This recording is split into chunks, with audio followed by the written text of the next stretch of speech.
Hi, everyone, and thank you so much for coming to our panel on legal, technological, and social barriers to free knowledge. I want to thank all our panelists for coming this evening, as well as, of course, our moderator, Yana Welinder, and the Wikimedia Foundation General Counsel, Jeff Brigham, for giving a few introductory remarks, which he's about to do. I also want to thank the admin team and IT team here for all their help in getting this and making this happen. So thank you so much. Now I'll hand the mic over to Jeff Brigham, General Counsel here at Wikimedia. He's had a long and storied legal career doing basically everything. But okay. Thanks a lot. Thanks so much for coming out. This is a little bit of our way to pay back other like-minded organizations who put on events and invite us to them. And so this is our free beer that we can offer to you. And it's going to be, I think it's going to be an interesting panel discussion. When we talk about Wikipedia, we often talk about the dissemination of free knowledge throughout the world.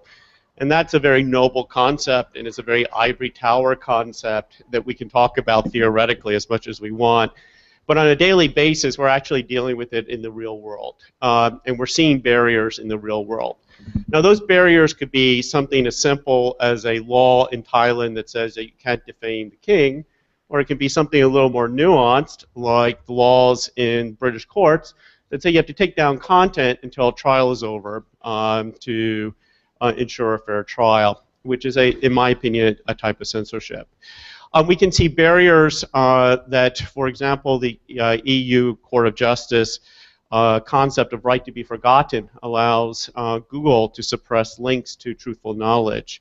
We can see barriers like the borders of North Korea, where we had defectors from North Korea explaining to us how they were able to get copies of Wikipedia into North Korea by balloons, and I think we have someone on our panel is going to be able to talk to us about that. So we see a lot of barriers in the very practical world, and they're not ivory tower problems. They're problems we have to solve on a day-to-day basis.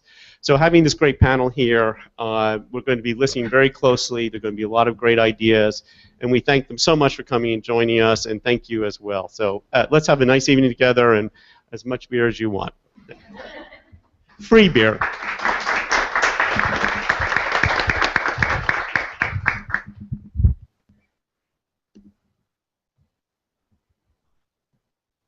So, I'm sorry, Yana is our moderator, and Yana, I'll let you introduce our guests.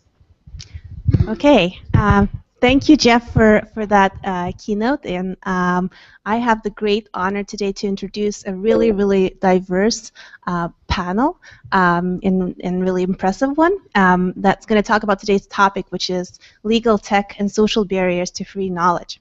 So without further ado, I would like to introduce tonight's panelists. On the screen, joining us from New Haven is BJ Art. BJ is a resident fellow at the Yale Information Society Project and a PhD candidate. Before that, he was a postdoc associate and a Thomas Reuters fellow at Yale ISB. And BJ has clerked for the 11th Circuit and worked as an IP litigator at Urella Manila. Next, we have Michelle Chang, who is the manager for tech programs at the Asia Foundation. Before that, she was a program officer for governance and law, also at the Asia Foundation. And before joining the foundation, Michelle worked for the UN Development Program and was an Asian affairs reporter for the NPR and BBC. Next, we have Cliff Biffle, who's the lead, tech lead for flight system on Google Project Loon, which is what Jeff was referring to as a balloon. Cliff has previously worked on AdWords in Chrome and the ARM extension of native clients. Cliff builds helicopters, 3D printers, computers, and other awesome things that he open sources on his blog. I feel like that's going to be popular at Wikimedia. Next I have my colleague Carolynne Schloeder, who's the Director of Mobile Programs and Partnerships for Wikimedia Foundation. Carolynne heads up the Wikipedia Zero initiative, and she's worked in business development for over 20 years, mostly in startups. And next to me, I have my former colleague, Maira Sutton, who is the Global Policy Analyst for the Electronic Frontier Foundation. Maira's work at the FF focuses on advocacy around emerging tech policy issues in the world.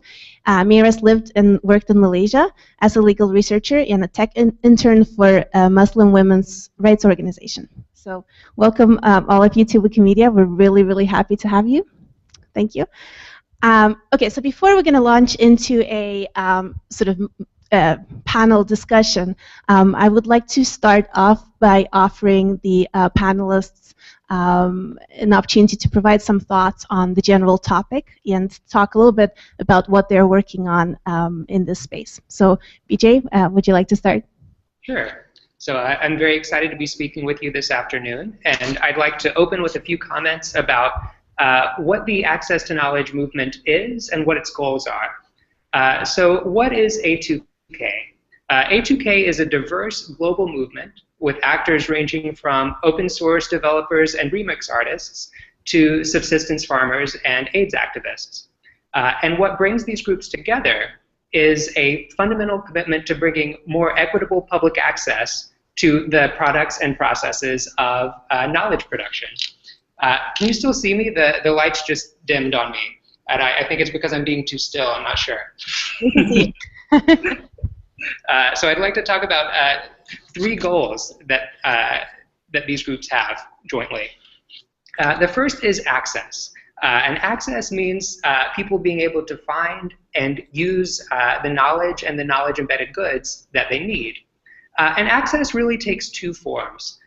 Sometimes it means demanding access to something that's already been produced, but that's not available because of the barriers in place from IP laws. For example, AIDS activists might seek permissions to manufacture a generic version of an HIV drug that would otherwise be unaffordable to a number of people in the developing world. Sometimes, instead, it means building a new system where the results are freely available by default. A number of projects are working, for example, on meeting domestic and global demand for textbooks by creating open textbooks that people could freely print and freely use on their electronic devices. A second goal of the Access to Knowledge movement is participation, or involving people in the processes of knowledge production. To illustrate, you could provide people with their own copies of the existing Encyclopedia Britannica.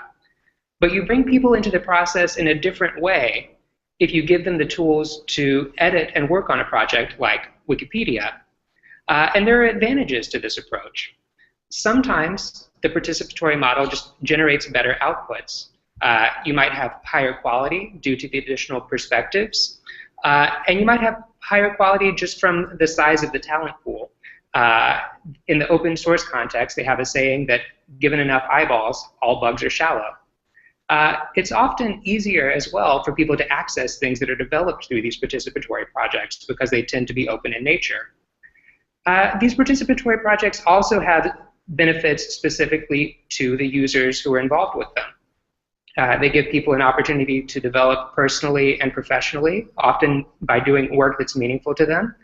And it also means that the people who need the knowledge have some role in what it's going to look like, so they can actually develop the tools that they need for their particular contexts. And the third goal I'd like to talk about is legal reform. Access to knowledge is often described primarily as about reform of intellectual property. Certainly this is a core activity of the movement, and you can see it in the opposition that is directed towards existing intellectual property laws and towards proposed ones like the Trans-Pacific Partnership. Other times, it means using IP law creatively. For example, projects like Creative Commons and projects like Wikipedia using Creative Commons licenses use copyright law in creative ways to build a common of works that people can access and contribute to. But I'd like to close with the idea that A2K is about more than just IP. There are, of course, many other laws that are critical to people's access to knowledge and ability to produce new knowledge. Battles between free speech and censorship are probably the most salient example of those. And sometimes it's not about laws at all.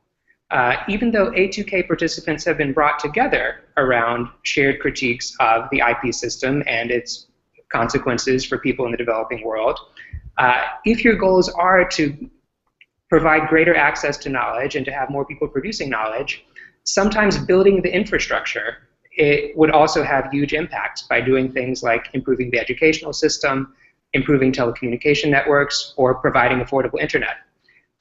And with that, I look forward to hearing from the rest of the panel. Thank you so much, BJ. I've gotten a little bit access to knowledge myself. Right now that we have index cards over by the drinks, or cards over by the drinks, that you can write down questions for the panelists, and we'll take some questions from the audience after we have sort of questions back and forth over the panel. So if you have questions, please write them down. Next, I would like to invite Michelle to offer some thoughts on this topic.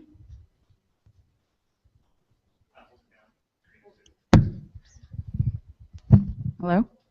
All right, thank you. Ditto to everything BJ said. So I really see two phases to the challenges kind of posed in this panel. One is the shorter term issue of technological barriers to free knowledge. The second is more of a longer term challenge around the political, social, and legal barriers to free knowledge. And in my opinion, I think the technological barriers are quickly and have been rapidly falling by the wayside. We're seeing, greater mobile penetration rates, connectivity in the global south, especially in Asia, where I work at the Asia Foundation. And we're seeing, the equivalent of more than half the world's population connected to mobile phones, and 3G networks spreading out through Afghanistan, Jakarta being the #1 Twitter city in the world, etc. Things are changing, and the incentives for people to access is there, and it's being fulfilled. People want to connect. They want to bank on their mobile phones.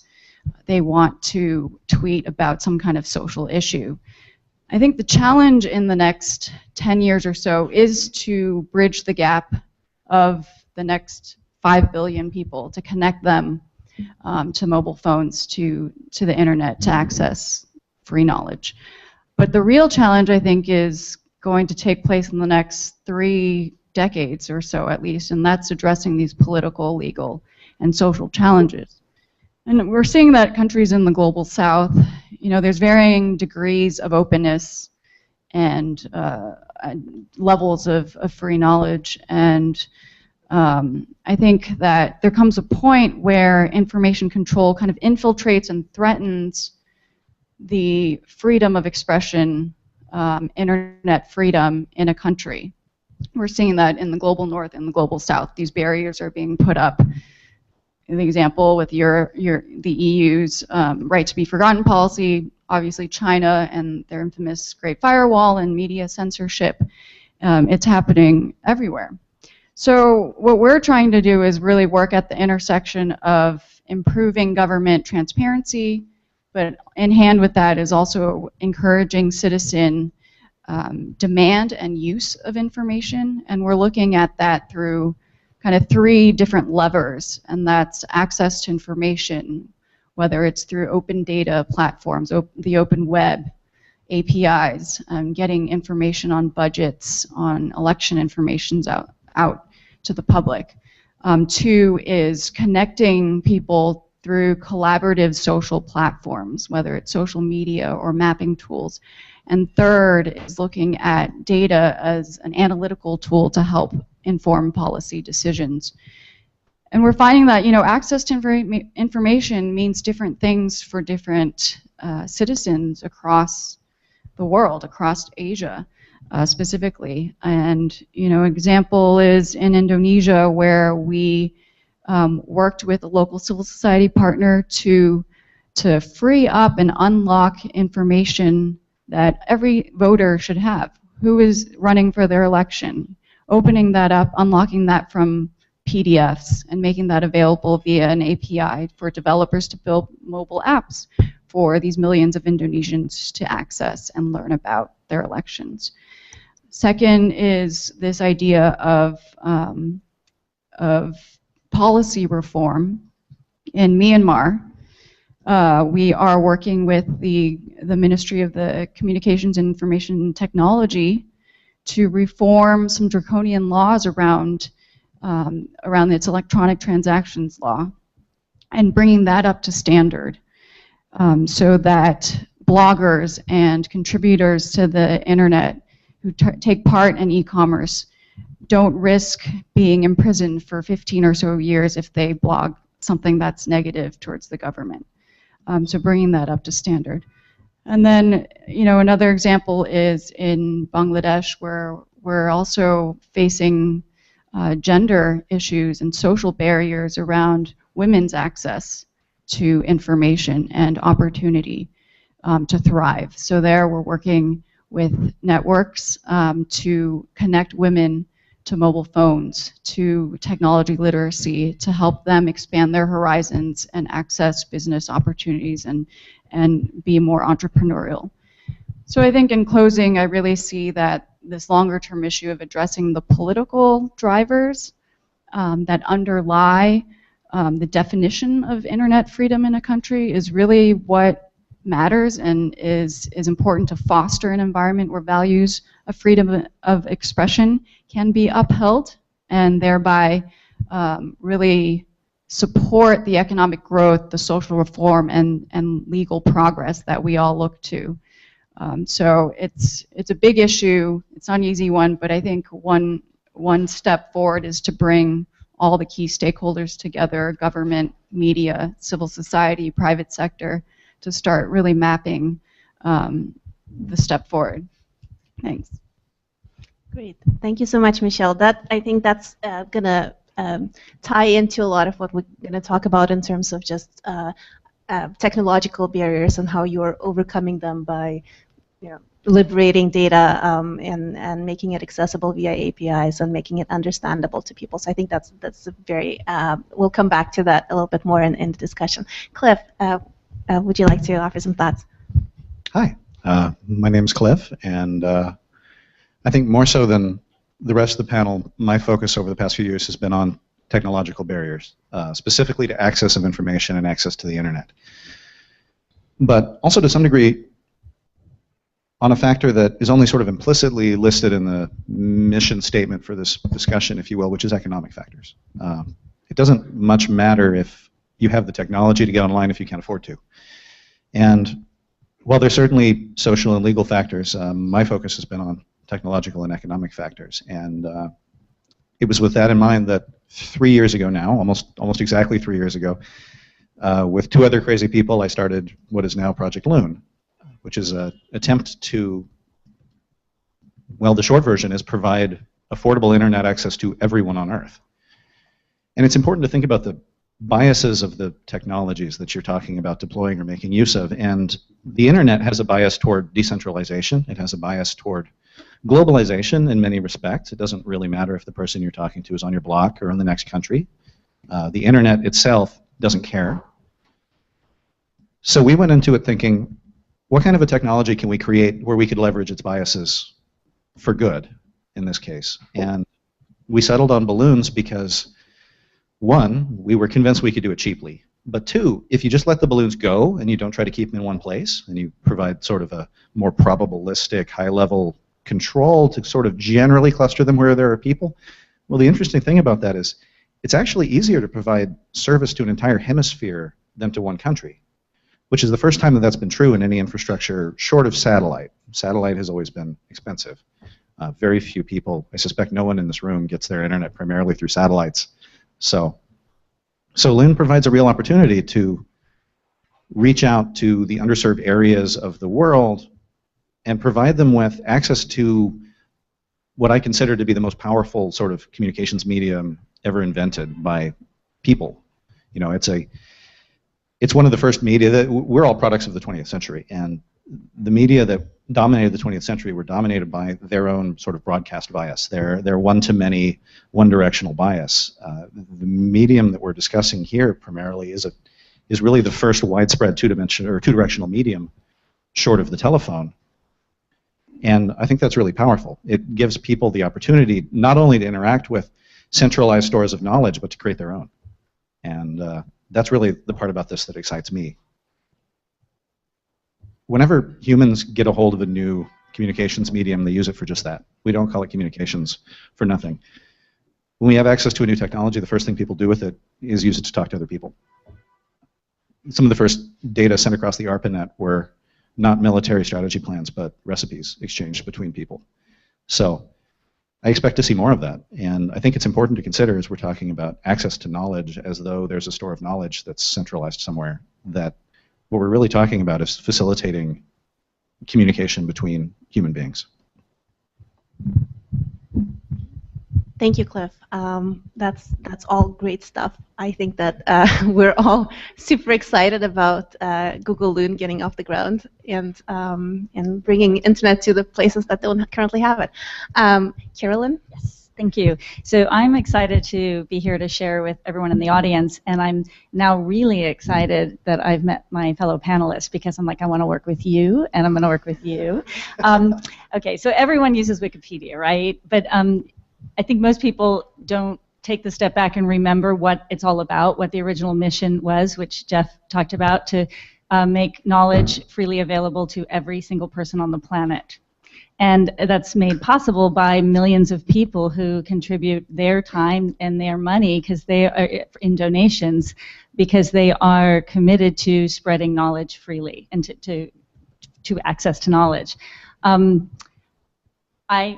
I think it's awesome. I've been with the foundation for about a year, and I'm still just so excited, and I get very excited about what I get to work on. So my team within the Wikimedia Foundation is focused on the every person on the planet side, trying to expand our reach, primarily in the Global South, and we do that through partnerships with mobile companies. 500 million people use Wikipedia now, which is great. It makes us one of the largest websites in the world, but I'm looking at these 6.5 billion people that we still have to reach, and we are going to reach them on the mobile phone. 5 billion of them have mobile subscriptions in the developing world, but only about 20 or 30% of them are currently using the internet. And so basically 4 billion people don't yet have access to the knowledge in Wikipedia or just the knowledge on the internet. And so that digital divide is still huge. So what we're focused on is the cost barrier to usage. We partner with mobile operators who waive the data charges to access Wikipedia. The program is called Wikipedia Zero. We are in 29 countries now, partnered with 34 different operators, and basically we have a lot of momentum. We're poised for growth in the program. We're serving about 68 million page views, free page views, excuse me, per month. But considering that our current partnerships cover about 350 million mobile internet-enabled subscribers, we have a long way to go. The 68 million isn't nearly enough. And so the other barrier that we're really focused on is increasing awareness. And so we'll be working more with technology companies, with handset manufacturers, and with like-minded organizations who can help us raise awareness about Wikipedia as a resource and where Wikipedia is free, and basically get Wikipedia in the hands of more people so they know that there's this resource available to them. So my perspective in summary is that I know this is about barriers, but what I see is a huge opportunity presented by mobile, by growth in the mobile industry. My team is really focused on the cost barrier with Wikipedia Zero, and our next phase is very much to address the lack of awareness to drive usage. Thank you, Carolynne. I think what you know, because this is a typical Carolynne thing. No, you didn't. You didn't. You ask her what the barriers are, and she's like, no, it's all opportunities. So Maira's going to talk about some barriers next. I'll bring us down a little bit more negative. Sorry to do that. So there's a recent case that I've covered at EFF, which is the case of Diego Gomez in Colombia. He's a graduate student who is very much passionate about wildlife conservation and biodiversity in his country. And he has found throughout his academic career that he's had a very, very hard time accessing research repositories and journals that are, extremely crucial for understanding, what he sees out when he's doing his field work, doing his studies. So one way that he would get access was, being on Facebook groups with common students who are working in this field, and they share articles, because they might see the title of something, the summary of a paper, and say, oh my gosh, I really, really would like to see the paper, but it is behind this paywall, and I really cannot afford it. My university doesn't have access. I have to drive maybe 300 miles to the capital to get access to it. So he was sort of doing this with his circle of colleagues, and one day he shared an article after finding it through Facebook, and he shared it on Scribd, and then the author of the paper filed a lawsuit against him, and he's now being prosecuted and could be sent to prison for up to 8 years and be slammed with millions of pesos in fines. And why is it that somebody who is only passionate about his work and really just wanted access to it, to cite to it, not to make profit off of it, is being charged with these exorbitant penalties? And a large part of that is copyright law. So the law originated from actually a free trade agreement between Colombia and the United States that carried some criminal copyright provisions. Following the conclusion of the trade agreement over 20 years ago, or close to 20 years ago in 96, Colombia established some new criminal penalties for sharing copyrighted works. So there's a Access to Knowledge organization in Colombia, Fundación Carisma, which is embarking on their first intervention on a legal case to get involved. But surely Diego's situation is not the only situation that's out there. There are undoubtedly thousands of people who are coming up against massive paywalls that are around research repositories, and then are maybe threatened by prison sentences for sharing this. And the reason why, why would a free trade agreement carry copyright provisions? It's because the international law process is very much captured, similarly in our domestic law space, captured by special interests. And the special interests here we're talking about is film studios, record labels, publishers, and they've been doing everything they can for decades to try to influence the process, to shift the focus on authors and creators and away from users. And the tricky question is now with the internet and everything is that line is very much getting blurred. Who is a creator? Who is an author anymore? When with remixing, with sharing, with a lot of collaboration that's going on the internet, that the policy is becoming more and more outdated, and yet the policies are getting honestly worse and worse. So the main thing that I've been working on is the Trans-Pacific Partnership Agreement, which is really, I mean, the law is already broken, but they're attempting to expand copyright terms even more to life of the author plus 70 years. Which is what we already have in the United States, unfortunately, but would be then used to be pointed as a standard, an international standard for copyright. And so that's one issue of many copyright issues in this trade agreement. So what I've been doing at EFF is sort of thinking about why is it that this process, this copyright policymaking process is captured. It's because of no transparency. I forgot who mentioned, but there's no transparency in the policymaking process. There's no civil society input. There's no public input into how to make these policies act in a way that incentivizes creativity, that promotes access to knowledge, rather than just siloing it and then privatizing the control of culture and academic resources. So one example that of a campaign is that I've been working with Sierra Club and even AFL-CIO and a bunch of organizations that are against the trade process itself, to then undermine this undemocratic process, and then to say, look, all of these public interest organizations are against this process. So, it's sort of a leap away from actually talking about the issues, but it's been really successful to try to bring all these very diverse communities together to say, this policymaking should be open, and a huge part of that is, activating the internet community to talk about why these policies are so outdated.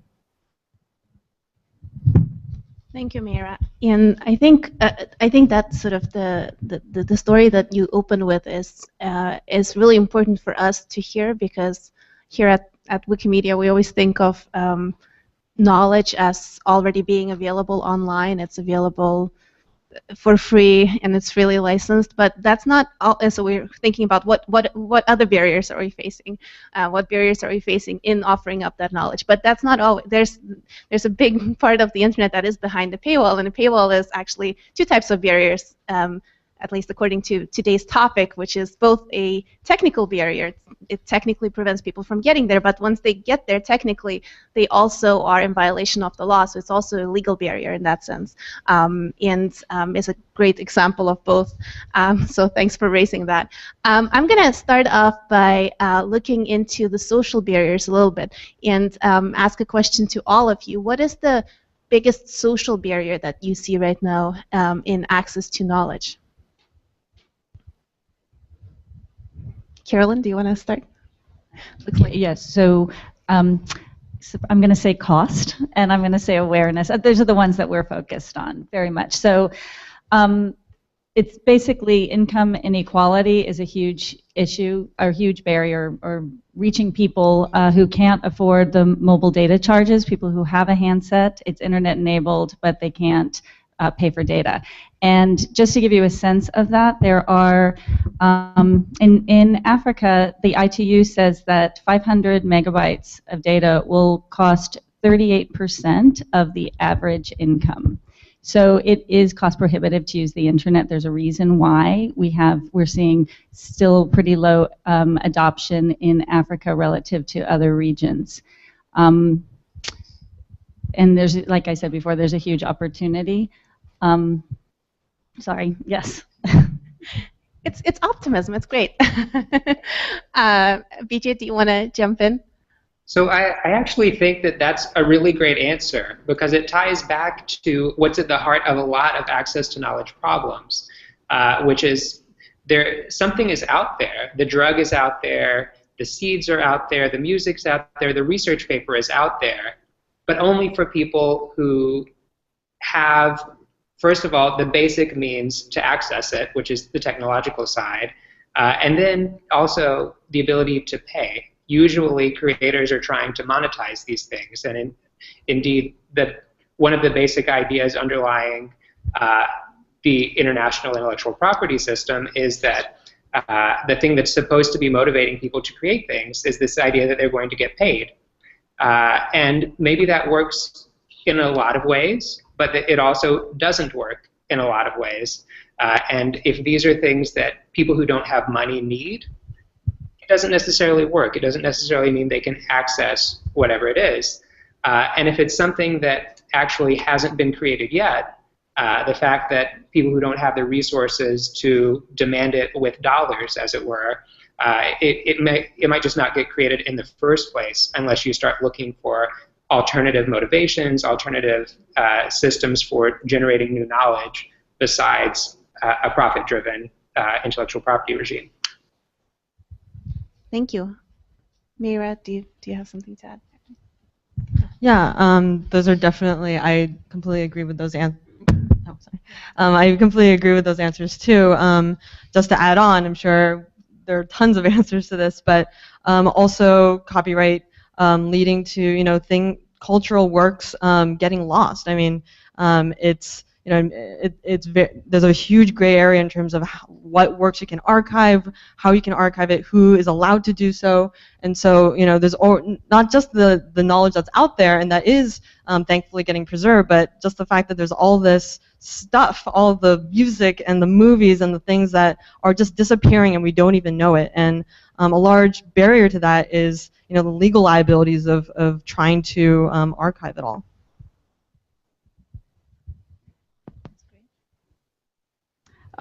Yeah, those are all great responses as well, and I'll just add a couple more. I mentioned gender issues earlier.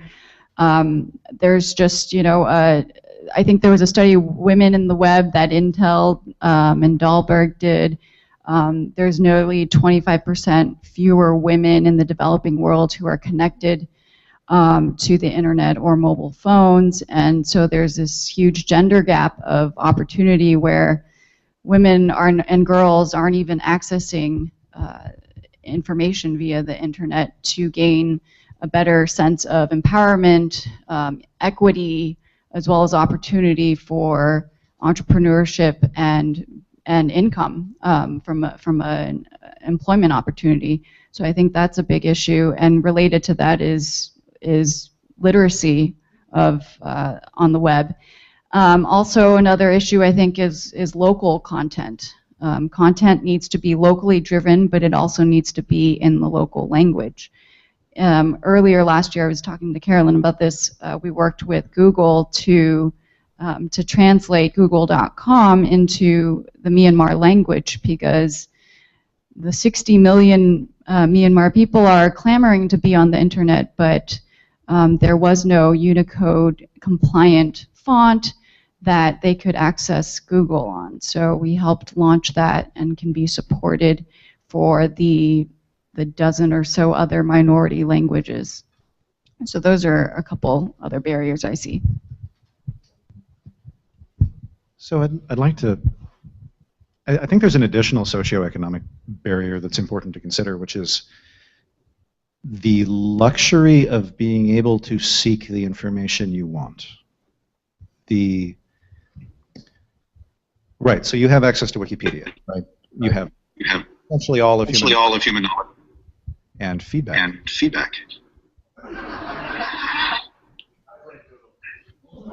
I would. Echo. Oh, good. So I'll just do my best. If you're at risk, if you're at risk of being chased by an armed band because they don't agree with your religion, or if you are at risk of being fined or executed with a cell phone, or if you are at a subsistence level of living, whether it's because you're farming enough to get hired, because you're working 3 jobs at the factory to support your family, you're not going to be poking around on the internet learning new stuff, right? You're probably not going to be producing content for your community. You're probably not going to be curating of interest or even necessarily engaging in activism. So this kind of comes back to income inequality in a way, but there is this sort of more fundamental social barrier to having the luxury to be able to in the first place. That this isn't something that we can solve through technological means. This is something that has to be done on some other level. Thank you. I actually may I just address that? A few things that came up, I just sort of resonated with me. People ask us why players would give Wikipedia or allow access for free, and I see that they see the long-term benefit to their business of supporting social and economic development in their country. And the specific examples I can give to that I think demonstrate this are that we have many partners who are actively supporting local Wikipedia communities to try to build out the Wikipedia version in the local language so that there will be the resource available. This is happening in Myanmar, it's happening in Bangladesh, in Tajikistan, in Thailand, places where our community actually is really open to getting some additional support. And that's, that's been great to see the private sector supporting the movement. So yes, I'll stop there. Thank you. That's great. Thanks, Carolynne. I wanted to follow up a little bit on what Michelle was talking about and talk about gender discrimination and see if panelists have any thoughts about how we can try to target that or get around that and make sure that global access to knowledge is really available to everyone and not restricted to culturally dominant groups. Anyone wants to? Education is really important for people to improve their lives, right? To have, to have the opportunity to make their lives better. And so, just looking at Wikipedia as a resource that can supplement educational materials in places where, the school doesn't have a library, the kids don't even have textbooks, or that's all they have. So, I guess I would start with education and making that equally available to all segments.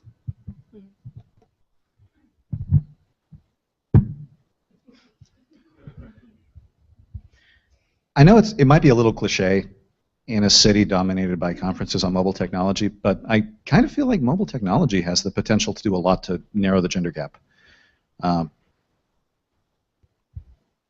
Saudi Arabia, for example, has an ever-increasing number of women who have cell phones in a country where their rights are otherwise very limited. Now, there are situations in Saudi Arabia where if you're caught for the crime of being a female who's connected to the internet, you can be fined. But it's still made huge strides, and in a way, having a little device that can be hidden, doesn't have to be fixed to one place, doesn't have to have continuous power coming out of the wall to run it, can be really helpful. And I hope to see sort of more democratization on that front. Now, obviously, price is still a barrier. Wireless tends to cost a lot. Working on it, but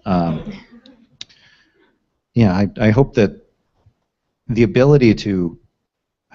One of my favorite examples recently has been that cell phone usage is way up in Amish communities in the U.S., which is interesting for two reasons. First of all, you don't think of Amish as being terribly savvy, but they're actually watching very closely what's happening outside of their community and choosing carefully what to adopt. Generally, they don't adopt new things, but cell phones have some real advantages, and a lot of communities have made sort of systems where cell phones are made acceptable. Frequently, you're not allowed to have it in the home so that it doesn't interrupt dinner, right? Because the family is very important. You may have to, you don't have electricity to charge it in your house because they don't like the power grid. But you may be able to carry it for work and drop it off at a non-Amish neighbor's house at night to charge it, which is a nice compromise. Which has the interesting advantage that there are now potentially a reasonable number of Amish people on the internet, and B, closed-off communities have frequently been able to harbor sort of marginalized subgroups in ways that made it difficult for them to ask for help. And if you can distribute cell phones through a community, that becomes a lot more difficult. So, anyway, I'm rambling. It's really cool. Michelle, do you want to talk a little bit about how you're working to address that?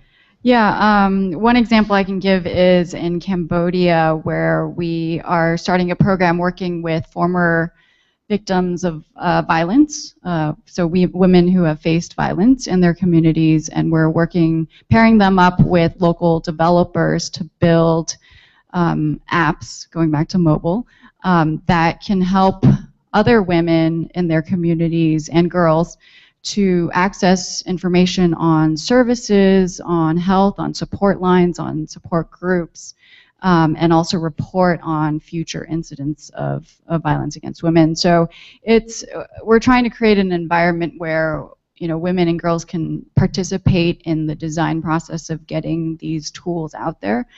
On the same note, though, I think something we are often looking to do more of is the education aspect of getting more girls and women introduced to concepts of open data, of coding skills earlier on in high school, secondary school, college, etc., and giving them opportunity for entrepreneurship.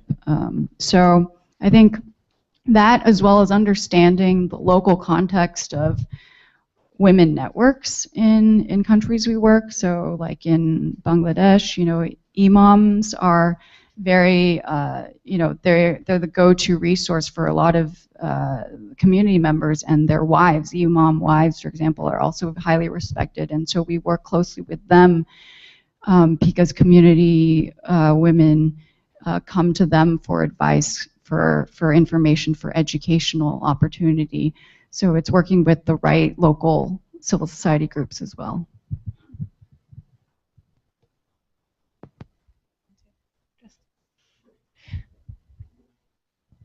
I mean, I feel like we covered a lot of the educational and technical sort of barriers, but I think it's also a cultural thing. I mean, I think just seeing how much the Twitter debate with feminism has been blowing up has been a really, really powerful thing.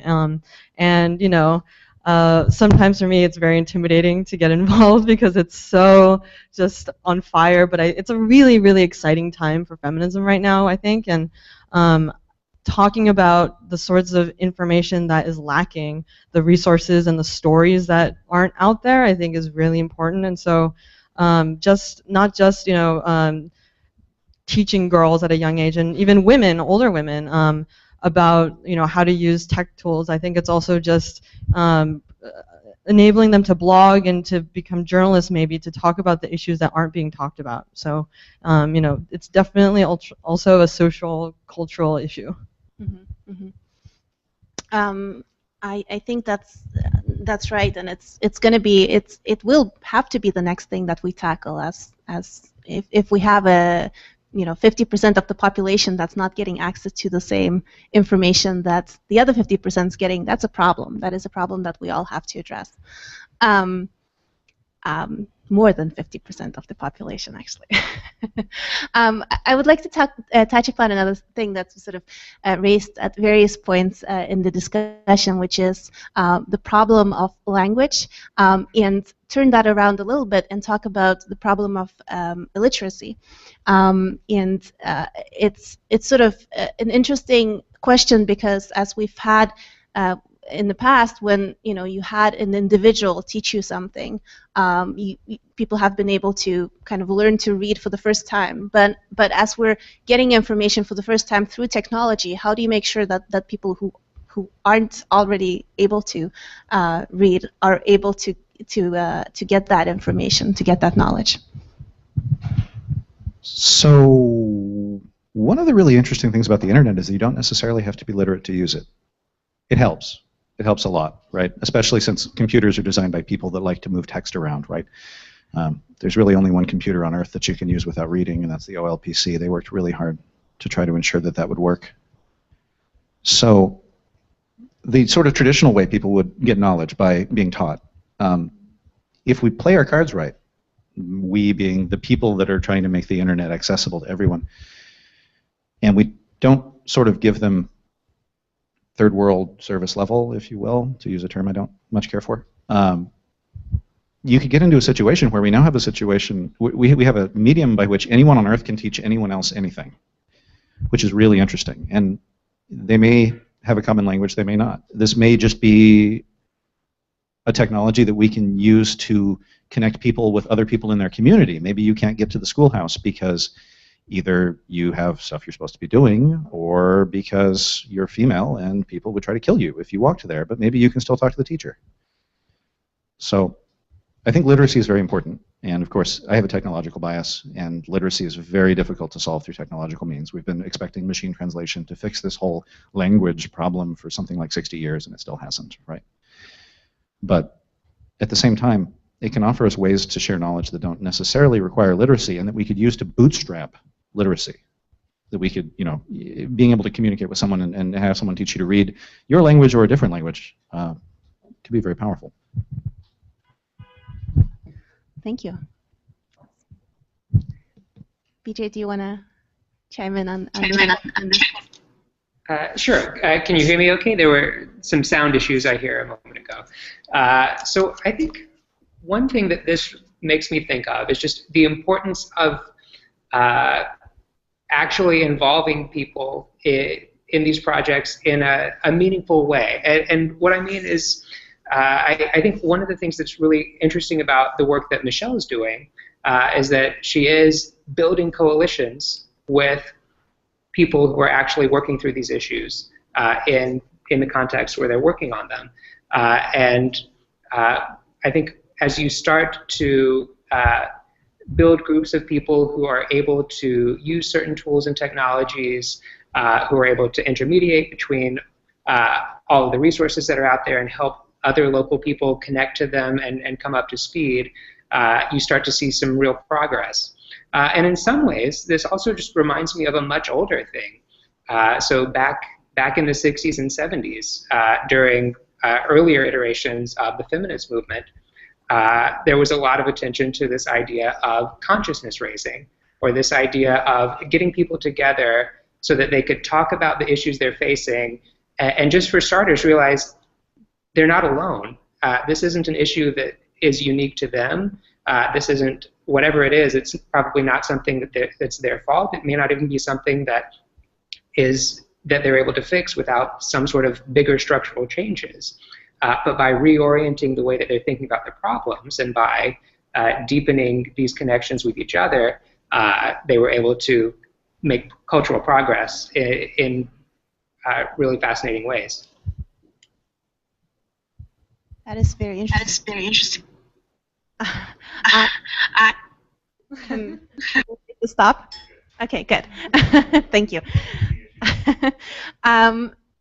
One way that could potentially address this is that we now have lots of learning or education startups that are thinking about how to provide information to people that are getting that information for the first time in the most accessible way.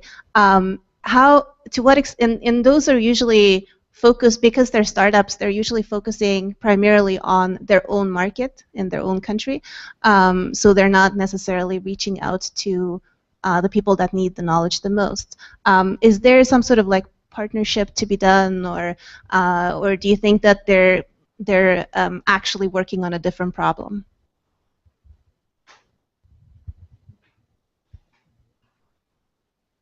Anyone? Open question.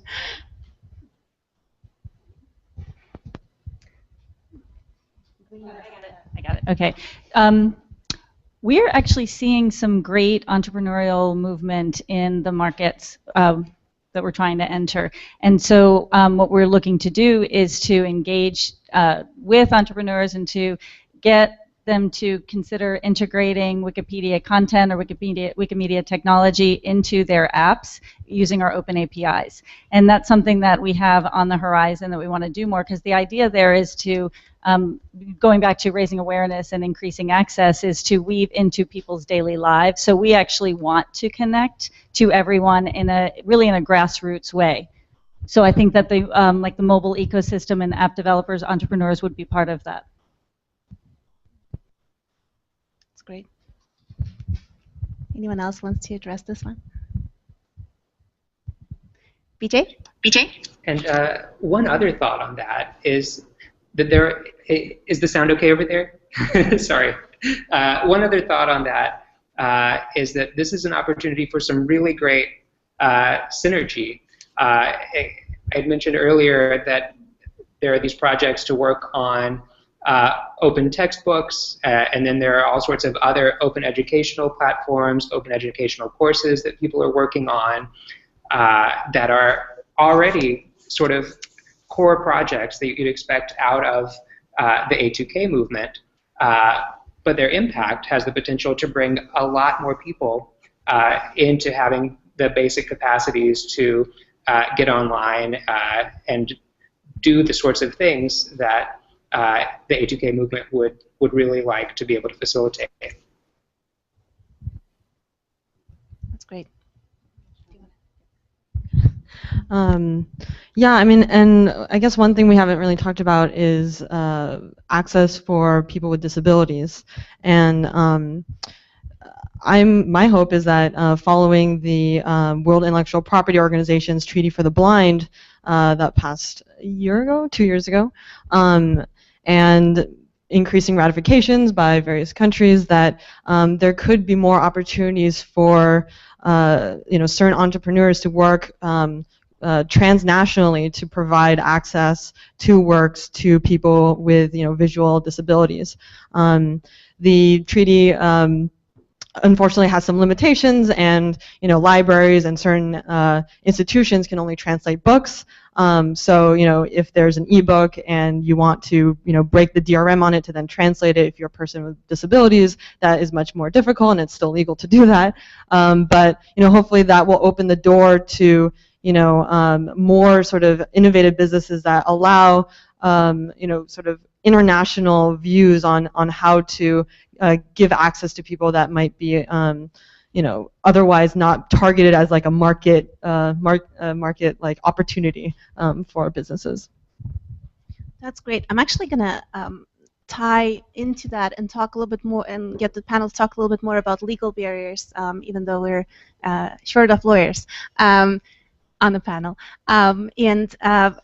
So I think that's really interesting, and I wonder if what is it about IP law that is most restrictive to access to knowledge? Is it minimizing the copyright term to make sure that more things fall into the public domain? Is it making sure that people can't put their content behind paywalls online, because if they don't, it's likely going to be available anyway, even if it's not going to be available for reshare? Is it promoting things like CC licenses, so that even if we don't deal with the problem of copyright law at all, we just like use this new model to address copyright law? BJ, do you want to? So I hope this isn't too much of a dodge. It's hard to prioritize because those are all real issues. But I think another one on top of all those is just there are so many different ways that various actors throughout the copyright industries have of controlling what people can do with their works. So, for example, you could fix a lot of the problems with the copyright term. You could come up with a very fair and easy to apply standard for fair use. You could distribute that throughout the world. And even then, depending on how you handled things like license restrictions and technological protection measures, you might see the same problems cropping up. We might not call it copyright infringement, but we might call it breach of contract for breaking some term that's buried in a license. We might not call it copyright infringement, but we might call it circumvention in violation of the local equivalent of the Digital Millennium Copyright Act. And I think what that speaks to is a need for any sort of reform in this area to be very cognizant of all of the different tools that are available for enforcing copyright rights or things that look a lot like copyright rights, so that whatever solutions we come up with, we're actually finding meaningful change rather than shifting the problem into another box. Yeah, that's definitely correct. And I think in the case of Diego Gomez in Colombia, one of the problems is that the exceptions and limitations framework, which is not like fair use, which is flexible in the United States, if it falls under certain tests, then it's legal.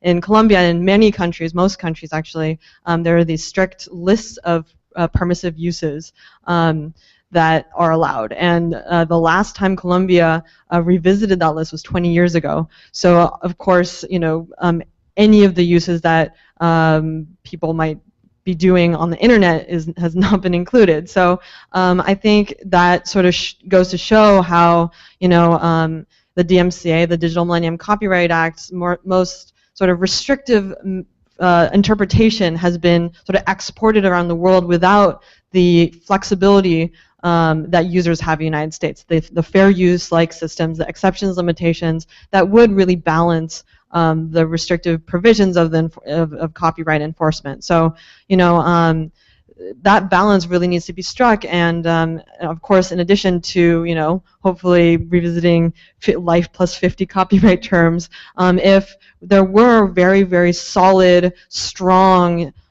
protections for users and for consumers, that's, as I said, there's a blurred line there. I think that problem would be much less dire than it is. So I agree with people's concerns about the copyright system and our attempts to sort of globally hegemonize and extend it. But I want to give a shout out for patents and more generally DRM technology as the thing that maybe we should be most scared of. So I'm a programmer. My preferred form of speech is code. I mean, I'm happy talking to you now, but when I'm expressing myself, it's generally through code. To do that, let's put it this way. It's very important that the software used by the next 4 billion people coming online is not written in Silicon Valley. Right? We can't do a one-size-fits-all solution. It's important that people are empowered to change the way that the machines that are increasingly responsible for all dissemination of knowledge and communication with other people, it's important that they can control these, that they can change the implicit assumptions encoded in the software, that they can, if needed, warp the machine to support their local cultural norms. We can't deploy appliances. Most mobile phones are not open platforms. Even in the US, they're increasingly not open platforms. This is in part due to patents that cause people to get gone after if they work out too much about how the machine works, and God forbid you should try to make your own cell phone. So, but it's also the mechanisms that are put in place largely for copyright enforcement purposes.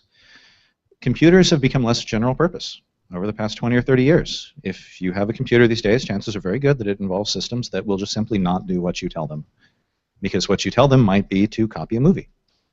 And the computer won't. And that's how the law works here. Fine. But the point is that this device that you supposedly own is not doing your bidding. It's doing someone else's bidding. And if that gets sort of more and more prevalent, especially, I doubt that the next 4 billion people will be using a big desktop computer, right, with a big monitor and keyboard. Keyboards are nice for writing text, but they will be using a phone. And phones in general are not viewed as general purpose computing devices and don't give their users the ability to write a new app on the phone, right? You can't just, it's important that you're able to create not just content, but the mechanisms for distributing and consuming the content as well. I'd like to just underscore that with a specific example I heard about recently. So if you think about what's driving the growth in mobile internet usage, it is low-cost smartphones, right? Primarily Android phones. And there are just growing second-tier manufacturers or handset brands in markets like India. We're seeing them in Brazil. We're seeing them throughout Africa. So I did hear recently that trend is directly threatened in India with a patent infringement case, and it's technology that's really core to the handset. So yes, it would. All of my rosy optimism might sort of abate a little bit if it turns out that these handset manufacturers can't compete in their own markets because of U.S. and European companies who hold patents.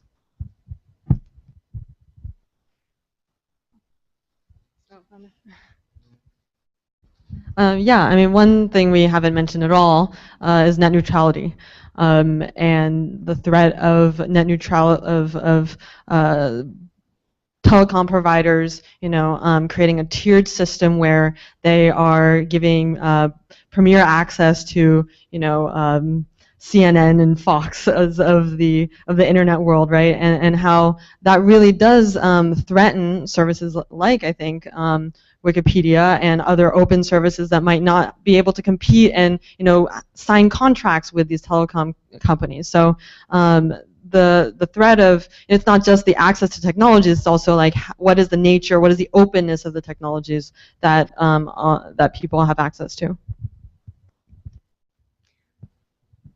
So I realize I'm messing up the format a little bit by asking questions of other panelists, but you mentioned net neutrality. That's great. I'm glad it came up. The Wikipedia Zero project.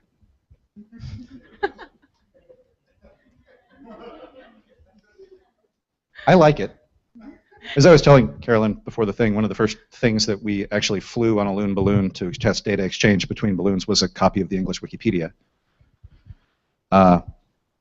Isn't Wikipedia Zero kind of a net neutrality violation? Waiving the data charges for access to certain types of content? No, it's great. It's good to get the question out there because people ask it a lot, of course. And there's a lot of debate in our community, and we've spent a lot of time within the foundation, within our team, really thinking that through. So it's been a difficult issue for us, and where we come out is basically, what's the open internet for anyway, right? The open internet provides for free speech, free competition. That's what Wikipedia is all about. So yeah, I mean, what we see we see Wikipedia driving access to knowledge and participation on the internet. And Wikipedia Zero is addressing a very real, hopefully short-term issue that data charges are just too high for people to afford. Hopefully the cost will come down over time and it won't be such a barrier. But in the meantime, we're helping people every day. And the theoretical argument that Wikipedia Zero is somehow hurting somebody just doesn't feel very productive. Sorry, your question was very productive because we need to just get it out there. But that's how I think about it every day. I want to support the open internet and I want to bring knowledge to people. Okay. On that point, I think I'm going to open up to the questions that we've been getting from the audience because we're kind of running out of time. So the first question is, how do we incentivize or work with the private sector to get them to release the precious user data that they hold?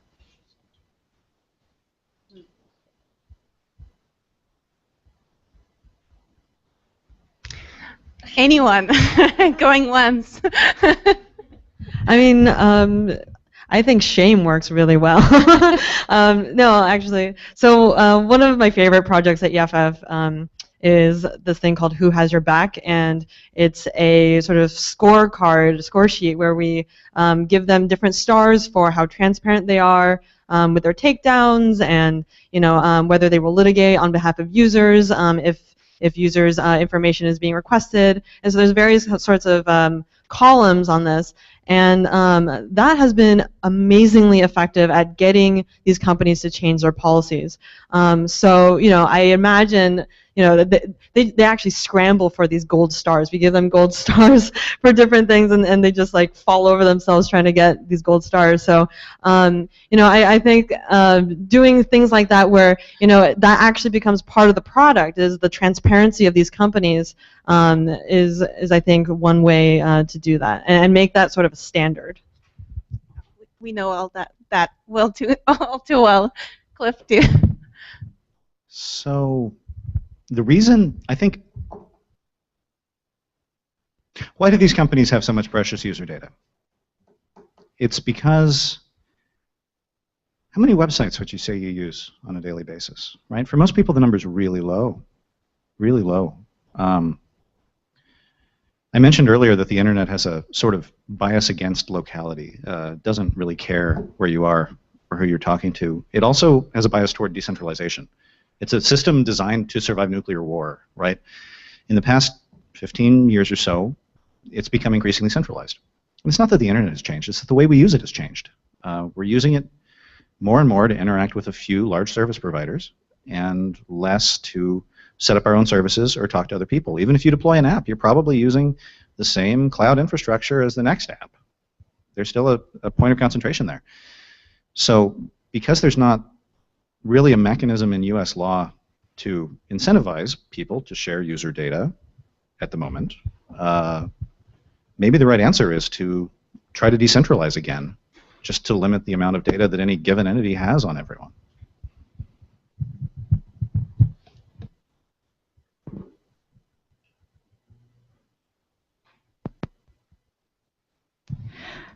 So we don't actually work directly to, unlock data, public data from private companies, but I think there are some parallels in our work in that we also try to apply pressure towards governments to be more transparent around their information, and that is always a challenge, but I think we work with, like I said, academia, private sector, civil society, and media. I think media plays a huge role in playing that role to really shed light on what is going on behind those closed doors in government. So back to the Indonesia example, the election commission was not providing clear, accessible, interoperable, machine-readable data on the thousands of candidates running in just last month's, or actually earlier this month's presidential election and legislative elections, which had 200,000 candidates. And no one knew who to vote for. But we worked with local developers and civil society members to scrape PDFs to turn this into a database and an API so that developers could create mobile apps and games and more interactive web and mobile applications so that the 187 million eligible voters in Indonesia could access this information. And that really that took notice. The commission took notice of that. The media was reporting on it. Civil society was pressuring the commission to say, you know, your PDFs, that's not open. That's not open data. And so I think in a similar vein, really going off and working with the different actors and not just the one can really bring about some change. BJ? I don't want to take up too much time because I know there are other questions, but 2 quick points also there. Part of the challenge is getting consumers to care about the issue because the bottom line is that these companies want to keep consumers, and things that make consumers unhappy are going to turn them away. Things that consumers don't notice, well, they can get away with that. So I think privacy is an interesting sort of counterexample. So last year, due to the Snowden disclosures and a number of other revelations, people suddenly cared about privacy a lot more. And so we saw a flurry of activity in Silicon Valley and elsewhere to sort of show that they cared about privacy and they were pushing to do things more openly or more transparently or what have you, because suddenly people cared. The other point I want to raise, though, is that opening up user data is tricky because of privacy. So you might remember the Netflix scandal from several years back, where Netflix had user data on millions of films that their customers had watched, and they wanted to find better ways to analyze the data to improve some of their marketing. So they released the data in what they thought was an anonymized form, but very quickly researchers were able to de-anonymize them and figure out exactly who had been watching what, and that actually led to a lot of litigation because what the videos you've been watching are one of the few things protected by federal privacy laws. So it's a tricky issue, I think, when you get into user data because you want to open things up, but you also don't want to create these new problems that might, especially if we're talking about some sort of an oppressive regime, get people into trouble. Thanks. I think that's a really important point, and without actually responding to questions, I guess it's not my question, so I can respond to it too. Is that it's a little bit interesting because what you can think about. Who are you opening up the data to, right? So if you're thinking about are we opening up user data to the user themselves, then it is something that we can empower without compromising on privacy. And so for all the faults that the European data protection law has, it does have provisions requiring data portability. So that's at least one way to address that potentially. Okay, next question from the audience. So much data, so much knowledge. How do we get people to be aware of information relevant to them? Do we have too much of it? Too much access to too much knowledge? BJ? So this is a recurring problem for the internet. For the last 20 years, maybe longer, there has been far too much out there. And the amount of stuff out there has just increased exponentially as more internet users are actively creating content.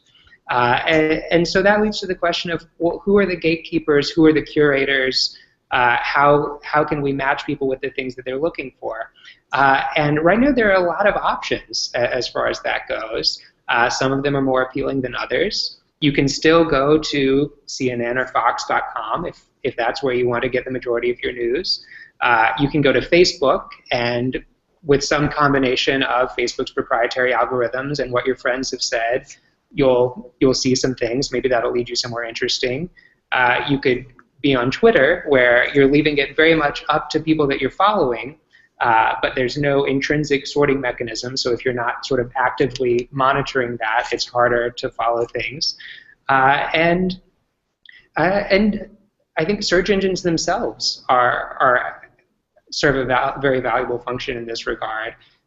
When you go looking for something, you go often to google.com, you type something in, and whatever pops up in the first 10 hits is likely the thing that you're going to end up looking at. So there are interesting things going on with Google's code as well. So it's not an answer, but it's sort of a menu of the ways that people are trying to find the knowledge they're looking for right now. I think like knowledge and content curation is like one of the hottest enterprises that are out there. I mean, if you just think about almost everything, Wikipedia to Google search to Reddit, it's all about how you sort of jump into the vastness of the internet. And so I think there's a lot of potential there. And obviously there's also a lot of barriers to finding certain kinds of content. Like, of course, it's legal now, hopefully forever, to link to content and to have snippets of things so you can know what you're going to, and like what you're clicking on. But if you're trying to find all maybe even all Creative Commons photos of waterfalls or something, there's still huge barriers to that. I mean, there just isn't enough, I think, repositories or curated spaces for things that are openly accessible and they're clearly sort of marked for what kind of license that they have. Our designer at EFF is constantly complaining about how Flickr has sort of done not such a great job recently in trying to get more people who want to license their photo CC to have that photos available. So I think there's a lot of opportunities, and I think the curation is a huge thing. We should upload images to Commons instead. I'm just plugging in. So what will happen, though, is a tech company, some startup, will curate the vast data or information for you, and they'll do that by using your personal data. So I don't know how we get around that. Yeah, I think that's a great question. I don't know that I have an answer for it, but it has come up time and time and again. I was just in Berlin for the Open Knowledge Festival. I don't know if any of you guys went to that or know of it, but one of the themes, it was on open data, open knowledge, and one of the major themes that kept coming up was this idea of standards and not reinventing the wheel, coming up with components and API standards across the board that could be used for a number of issues, from legislation to open budgets. There's an example given on Popeless. I don't know if any of you know that platform based in the UK, basically coming up with standards on APIs and how to track legislation, and it's country agnostic, etc. So I think that's an interesting step towards trying to better, find and locate and source a set of tools that others can use in the open data and developer world. Another interesting example that the Asia Foundation has worked on recently, just a couple weeks ago, is back to the Myanmar example, because that's kind of a hot topic for us right now. And I don't know if you guys have kept up with the news. Earlier this month, there was an incident in Mandalay where photos of a woman who was allegedly raped by a Buddhist woman, raped by two Buddhist men. A photo was put on Facebook. That was spread. Facebook is huge in Myanmar. that was circulated millions of times. There are 2 deaths that resulted from that, and this has been happening on a pretty consistent basis in Myanmar despite its opening up. And so the government of Myanmar asked Facebook and Google and others to come together to try to address this issue of hate speech. And what do you do with it on the internet? So all this information, you know, the line between fact and false statements is being blurred here, and they don't know whether to shut it down. Apparently they claim they didn't, but it was, Facebook was down for 2 days following the incident. Or do they, you know, try to curate and monitor, you know, as closely as possible? And it's an issue that, you know, is common not just in Myanmar, but it does, you know, beg that question as to, you know, when is too much information too much, and how do you actually, you know, believe in what you read and see on the net?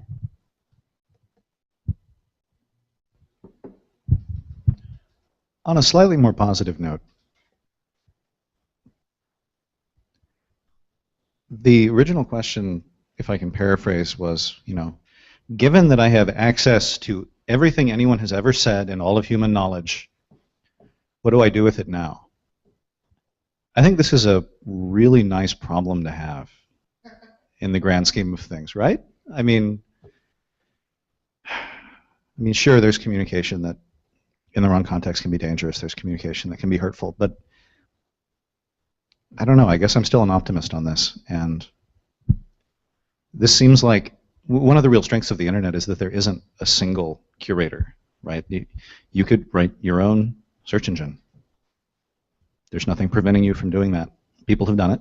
Some of them have been successful, and I don't know. I feel like we're going to see a lot of innovative solutions to this problem coming from places we wouldn't expect them, places that aren't here, probably. Great. I think we're very much over time, so on that super optimistic note, I think we're going to close. And I wanted to emphasize that the panelists will be around hopefully for a little bit longer, so that you'll be able to talk with them over wine and drinks and mingle. I would like to thank all of our guests today for a great panel discussion. It was very, very interesting. And thank you everyone for joining us. And primarily thank our legal interns for organizing this. You guys are the best.